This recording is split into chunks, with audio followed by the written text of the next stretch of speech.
Since his divorce 6 months ago, Aaron's best friend, Cal, had developed a quiet routine, showing up for dinner at Aaron's place almost every Friday night.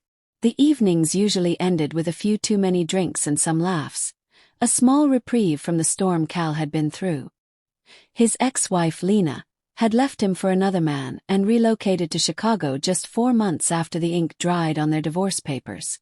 Lena had once been close friends with Aaron's wife, Brooke, which made things all the more complicated. Their circle had splintered in the aftermath. Aaron had 2 boys, ages 9 and 6, and though life was busy, he made time for Cal. He could see the pain in his friend's eyes, no matter how much Cal tried to mask it. Losing his wife was one thing, but the fact that Lena had taken their kids across state lines and limited his visits to a few weekends every few months, that was a different kind of cruelty. Aaron sympathized deeply. He couldn't imagine being ripped away from his own children like that. One particularly humid Friday evening in mid-July, after the kids had gone to bed, Aaron suggested they take their beers out to the hot tub. Cal didn't have a swimsuit with him, but since they were roughly the same size, Aaron tossed him a spare pair of trunks. Aaron was a little surprised when Brooke decided to join them. She rarely stayed up late on these nights and was usually in bed by 10. But this time, she stepped out in a slinky, halter-style bikini that barely concealed her body. At 30, Brooke still turned heads, sculpted legs from her Pilates classes, a taut, flat stomach, and firm, high breasts that seemed to ignore gravity. She twirled as she walked out the sliding door, holding a boxed vodka cocktail like a trophy. "Look who decided to join us," Cal said with a whistle, not even trying to hide his appreciation. Aaron stiffened at the sound. It was probably meant as a harmless compliment, but something about the tone grated on him. Just Cal being Cal, Aaron told himself, forcing a smile. Asterisk, and she does look amazing. Of course someone would notice. Asterisk. A few drinks later, the tension had eased. They joked and laughed in the swirling bubbles under the stars. Brooke, clearly buzzed, an unusual state for her, began teasing Cal in a flirtatious tone Aaron hadn't heard her use in public before. "So," she grinned, "you must be just swimming in women now that you're back on the market, huh?" Aaron raised an eyebrow.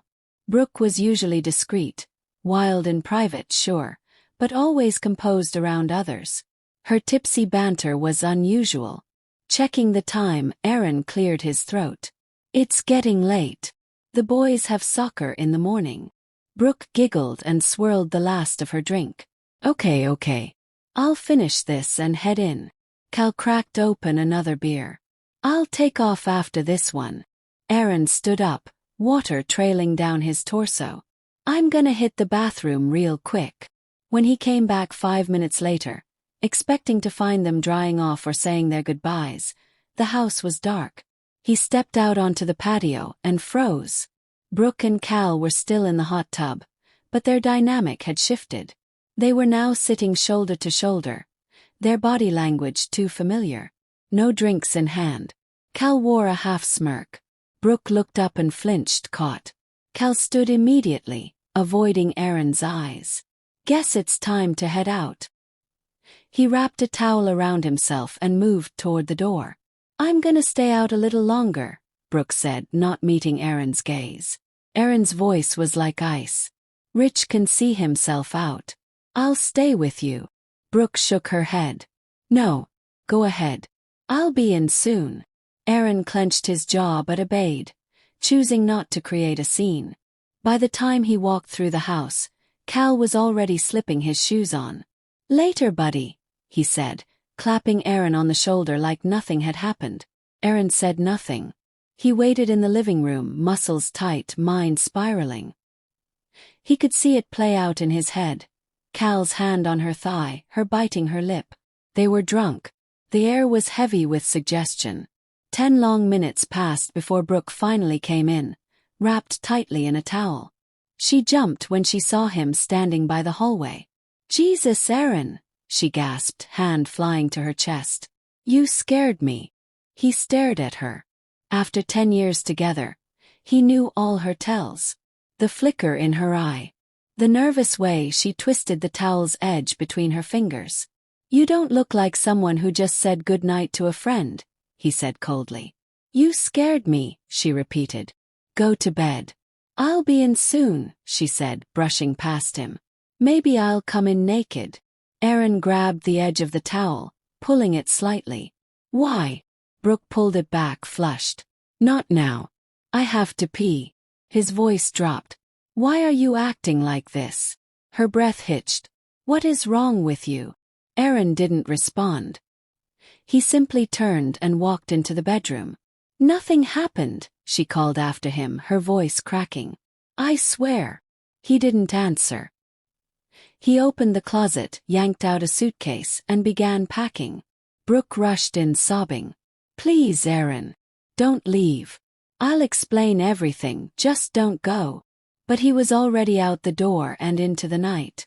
Aaron was at work when his assistant, Marcy, buzzed through the intercom.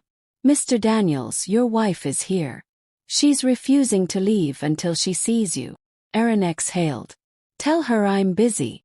She says she'll wait all day." A sharp voice broke through the line. "Yes, call security if you have to." Aaron rubbed his temples. "Fine. I'll meet her in the cafe downstairs." Brooke looked wrecked, red eyes, tired skin, her usual glow dulled. But her beauty still held. A tank top clung to her curves. Her legs were smooth and tan. She was still the woman he loved, just changed. "How could you just disappear?" she hissed the moment he sat down. "The boys missed 3 days of school. They were heartbroken." Aaron's expression was stone. "Tell them their mom got drunk and acted like she was on spring break." Brooke flinched. "That's not fair. If you hadn't stormed out, I could have explained." "Explain what?" "That you straddled my best friend and hoped I wouldn't walk in." "We were drunk, Aaron. We were splashing, laughing. Then there was tickling and we kissed. But I stopped it. I swear."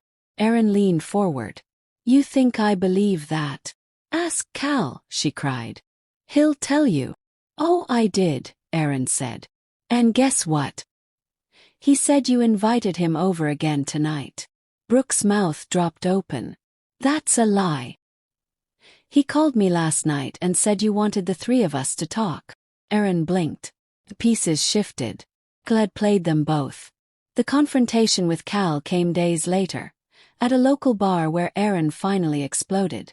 A broken nose and a blood-stained shirt later, the truth was out. Cal had been feeding lies to both of them, still angry about Lena's betrayal and eager to sabotage someone else's happiness. Brooke had crossed a line, yes, but she'd pulled back. She had tried to stop it. Aaron had made a mistake of his own, years earlier. A one-night fling with Lena, Cal's ex-wife. Something he thought had been buried. But it hadn't been forgotten. After a lot of screaming, silence, and counseling, Aaron and Brooke decided to rebuild. It was hard. It was ugly. But the love was still there. Therapy helped. Time helped more. 6 months later, at a backyard barbecue, Cal showed up uninvited and tried to stir the pot again. Brooke threw her drink in his face. Aaron punched him twice. The message was clear. This marriage wasn't his to destroy. Because sometimes love isn't just about staying. It's about standing your ground and knowing when to fight for what matters.